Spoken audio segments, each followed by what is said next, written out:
Bienvenidos al tema modelos mixtos de la materia modelado en estadística.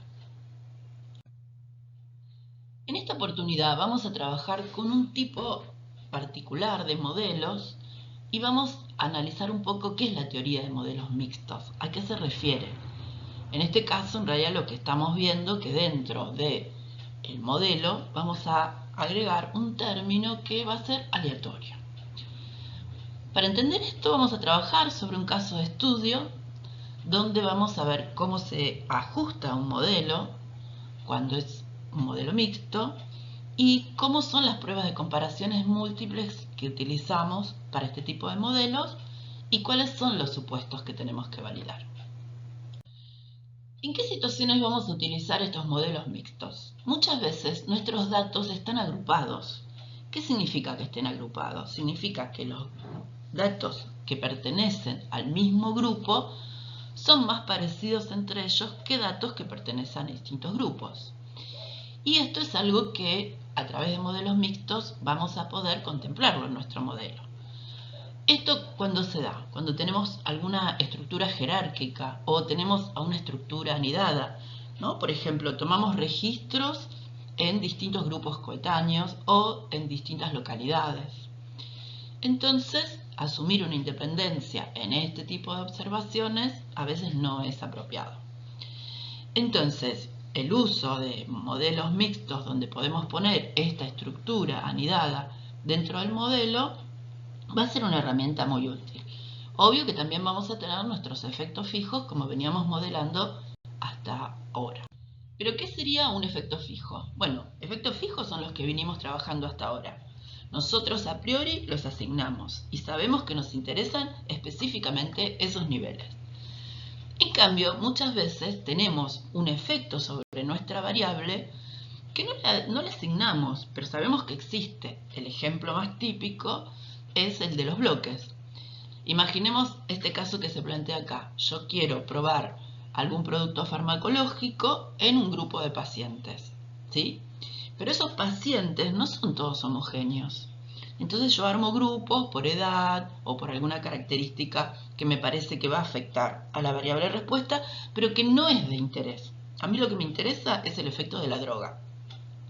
Entonces, esos bloques yo los puedo poner dentro de mi modelo, pero como un efecto aleatorio.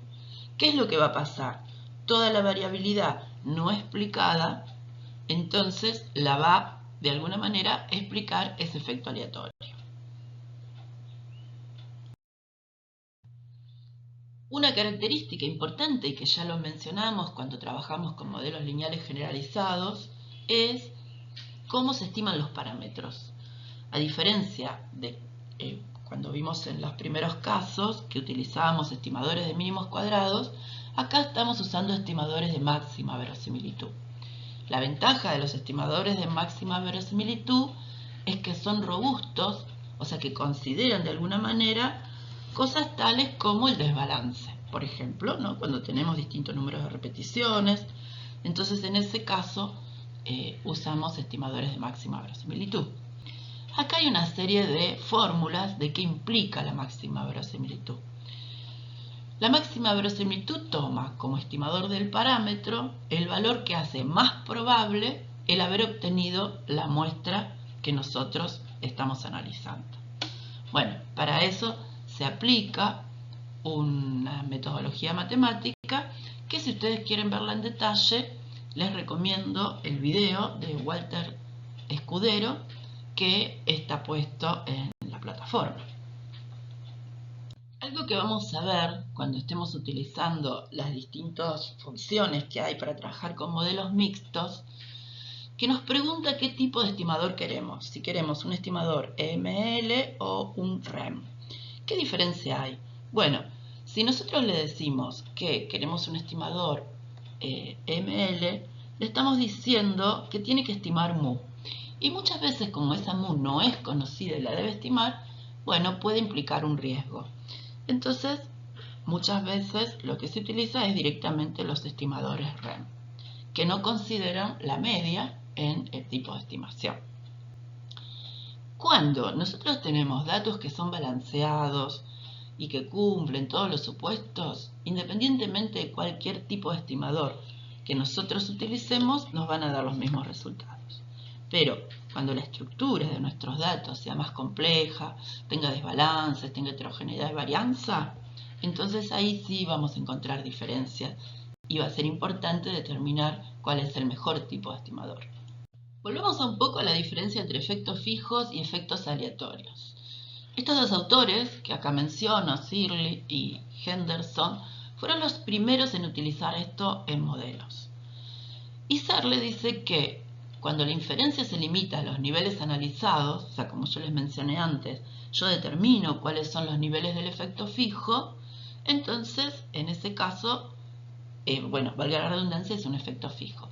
Pero si en cambio yo estoy muestreando en una población al azar, entonces en ese caso mi efecto es aleatorio y lo que voy a estimar es la variabilidad que tiene ese valor.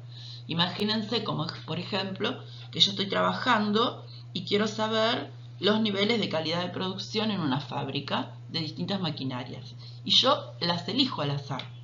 Entonces ahí lo que me va a interesar saber es si hay variabilidad o no entre las máquinas o si todas las máquinas más o menos trabajan con el mismo nivel de calidad. Y Henderson lo que aplica después es, si nosotros lo que estamos trabajando es con una muestra aleatoria de una población, piensen que estamos pensando en los niveles que nosotros seleccionamos para poner hipótesis. O sea que en este caso no es que yo puedo decir que este efecto lo modelo como fijo o como aleatorio. Eso va a depender mucho cómo haya seleccionado los niveles de la variable esa que voy a poner en el modelo.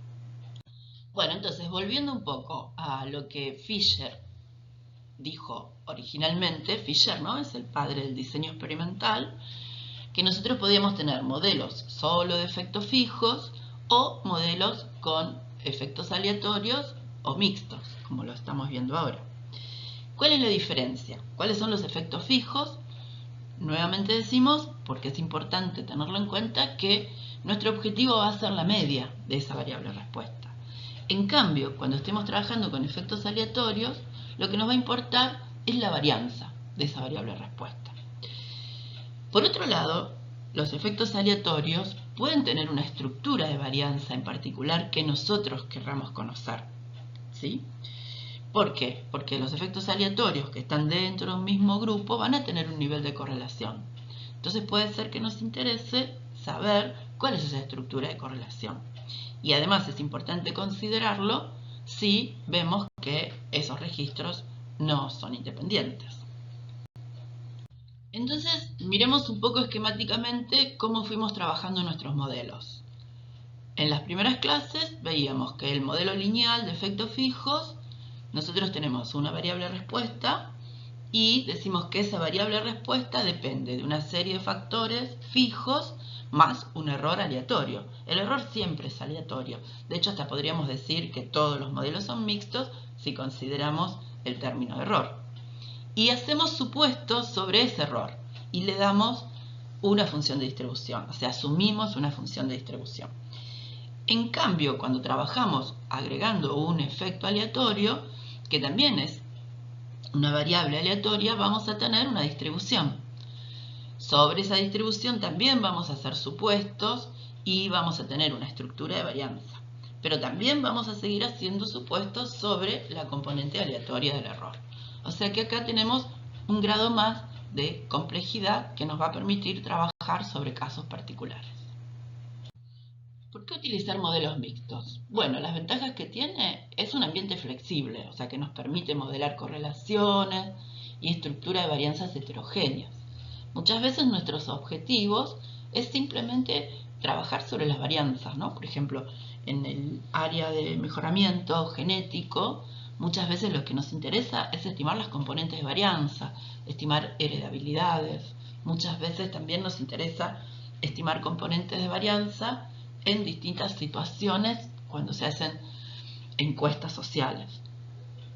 Bueno, nos permite trabajar con modelos que no cumplen el supuesto de homogeneidad de varianza, con modelos jerárquicos, o sea que nosotros tenemos de alguna manera nuestros datos anidados dentro de efectos que no nos interesan, o sea, están agrupados por localidades, o por alguna característica en común. Hay modelos de regresión en los cuales nos interesa modelar como aleatorios, tanto las ordenadas al origen o las distintas pendientes, porque se están dando bajo distintas situaciones. Todos los modelos que se trabajan desde el punto de vista espacio o espacio-temporal o modelos espaciales, todos trabajan con modelos mixtos, ¿no? Todos los modelos que se usan para hacer predicción espacial, los que sean Kriging, todos se basan en teoría de modelos mixtos. Otra de las ventajas, bueno, que están basados en estimadores de verosimilitud, que habíamos dicho que eran más robustos cuando no se cumple un buen diseño, esa estructura que tiene datos faltantes. Entonces, los estimadores de máxima verosimilitud son más recomendados. Y, por último, podemos tener, como había dicho ya anteriormente, las estimaciones de componentes de varianza. Vamos a ver un poquito, aunque no lo estuvimos trabajando, cómo sería el modelo mixto en forma matricial. Fíjense, nosotros tenemos acá en este caso I, que es un vector que representa las observaciones. X es la matriz de diseño. Acuérdense que la matriz de diseño es una matriz que implica, que dice si cada uno de esos registros participa o no en la estimación de ese vector. Es una matriz que tiene ceros y 1. Beta es el vector de los efectos fijos que queríamos estimar. Hasta acá era el modelo convencional, más el término de error, obvio, ¿no? Pero ahora le estamos aplicando otra matriz con los efectos aleatorios. Y acá, en esa matriz U, están entonces los efectos aleatorios que vamos a estimar. Si armamos de alguna manera este modelo en forma matricial, también los supuestos los podemos expresar en forma matricial. Entonces ahora, si sumamos los supuestos que hacemos sobre la parte del efecto aleatorio más el error aleatorio, nos quedarían estas estructuras. ¿Por qué les muestro esto? No lo vamos a trabajar en profundidad, pero en muchos libros sí aparece en principio presentando los modelos mixtos de esta forma. También vamos a tener que refrescar un poco álgebra matricial para entender cómo se modifican los supuestos. Esta matriz que está acá representa cómo sería nuestra matriz de varianzas y covarianzas cuando hay homogeneidad de varianza y hay independencia. Fíjense, en la diagonal están representando, ¿sí?, cuál sería la variabilidad de cada uno de los niveles del tratamiento. Y fíjense que son todas iguales. Eso implica una homogeneidad de varianza. Los ceros, en realidad, o sea, fuera de la diagonal, estamos estimando los valores de covarianza. En el caso que se cumple el supuesto de homogeneidad de varianza, esas covarianzas son cero. O sea que esta sería la manera de representar nuestra matriz cuando se cumplen todos los supuestos. Bueno, modelos mixtos lo que nos va a permitir es cambiar estas estructuras. O sea, puede ser que dentro de la diagonal todos esos valores no sean iguales, que tengan distintos formatos, que los valores no sean cero, o sea que entre distintos niveles haya distintas estructuras de covarianza. Cuando les digo que modelos mixtos nos permite armar otro tipo de estructuras, bueno, acá les comento algunas de todas las que hay. Estamos armando la estructura de varianza y covarianza del error. Supongamos que no se cumple el supuesto de homogeneidad de varianza. Entonces, lo que vamos a utilizar, esto es que se llama, hay una opción dentro de, que lo vamos a ver en detalle en la clase sincrónica, donde le vamos a decir que use esa estructura de var-idem cuando no haya homogeneidad de varianzas entre grupos, pero sin independencia. O sea que lo único que va a cambiar es los valores de la diagonal. Pero puede haber muchas otras maneras de que cambien. Entonces, acá les muestro algunas que a veces esa estructura de varianza sigue algún tipo de función, ¿no? Por ejemplo, si estamos trabajando con datos espaciales o con estructuras de crecimiento, entonces podemos proponer estos modelos. ¿Cómo sabemos después cuál es la mejor? Bueno, vamos a ver que a través de ciertos indicadores de ajuste del modelo vamos a poder determinar cuál es la mejor. Siempre vamos a tratar de utilizar la más sencilla. ¿Por qué? Porque a veces no es fácil ajustar un modelo donde tengamos distintos parámetros para ajustar. Porque cuando son muchos puede ser que el modelo no converja o que no podemos llegar a estimarlo. Acá hay algunos ejemplos. Fíjense que cuando tienen distintos números son distintos estimadores. O sea, entonces en ese caso el algoritmo de estimación puede llegar a ser bastante complejo. Por eso vamos a ir probando estructuras más sencillas y ver realmente si, comparándolas con estructuras más complejas, si el modelo mejora o no el ajuste. Bueno, entonces, ¿cómo son los pasos que vamos a seguir para hacer un análisis de modelos mixtos?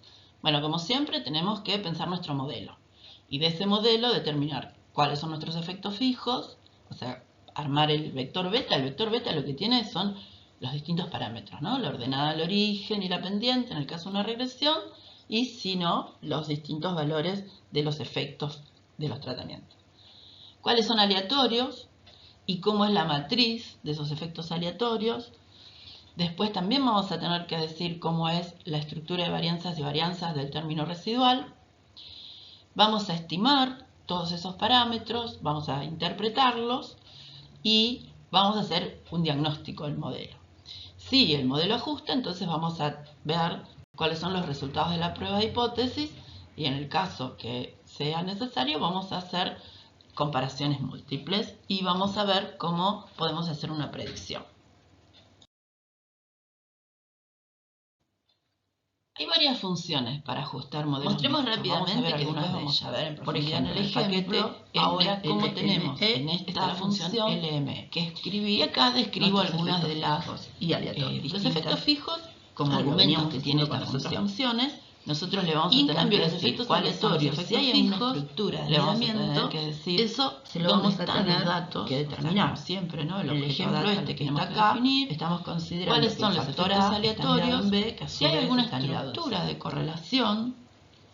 Después también le vamos a decir, vamos a trabajar con la opción B si hay alguna estructura de heterogeneidad de varianza y qué método de estimación. Si vamos a utilizar el método este pasto tiene características de resistencia a suelos muy someros, máxima versus suelos donde no es fácil poner otro tipo de pastura, y el estudio está dirigido a ver cuál es la resistencia que tiene sobre el sobrepastoreo, o sea, el incluir mucho ganado en cada uno de los lotes. Para llevar a cabo este ensayo, lo que se probó eran distintos tipos de manejo en el campo, ¿no? O sea, son estos que dicen labranza mínima, con herbicida, sin herbicida, son distintas maneras de manejar la pastura. El diseño en el que se realizó este ensayo tenía 3 bloques y lo que se analizaron eran las medidas de cobertura, o sea, cuánto cubría el pasto de cada parcela. Y se tomaron 5 medidas que se hicieron a intervalos de tiempo de un mes. Veamos la estructura de los datos. Entonces, tenemos los datos en bloque, tratamiento, parcela, tiempo y cobertura. Una de las cosas que es importante considerar cuáles son factores. En este caso, nosotros tenemos como factor bloque y como factor tratamiento. Fíjense que si ustedes en cualquier paquete estadístico entran estos como valores numéricos, lo va a considerar como una covariable, como si quisiéramos hacer una regresión. Por eso es importante siempre verificar y ver que nuestros datos los está tomando como números, porque está calculando promedios, y queremos que sean factores.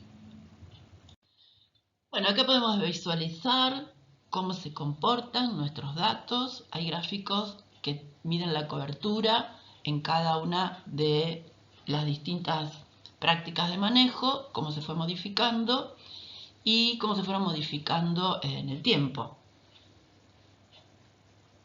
Esto nos va a dar una idea de la variabilidad que presentan los datos y de cuáles son los resultados que podemos llegar a esperar. Vamos a ir probando distintos modelos que nos van a decir cuál es el mejor. En este caso, lo que sí tenemos como efecto aleatorio son las parcelas, las mediciones que hicimos en las distintas parcelas, que estas parcelas están anidadas dentro de un bloque, o sea que podemos asumir o no que esos valores son independientes. En este caso vamos a asumir que los datos registrados son independientes y que hay homogeneidad de varianza. Entonces, ¿cómo formulamos nuestro modelo? Bueno, decimos que la cobertura depende del tratamiento, depende del tiempo, depende de la interacción, y lo que vamos a poner como efecto aleatorio son los bloques dentro de las parcelas y forrajes son la base de datos. Bueno, entonces en este caso lo que podemos hacer es estimar, no hay un R cuadrado en este caso, pero lo podemos estimar con estas formulitas que vemos acá. Y acá lo que vamos a utilizar son dos indicadores bayesianos que se llaman Akaike y Vic. Cuanto menor es el valor de estos indicadores, nos está indicando mejor ajuste. El valor numérico en sí mismo no tiene ninguna interpretación, siempre es comparativo. O sea, vamos a ir probando distintos modelos y ver cómo se modifican estos indicadores.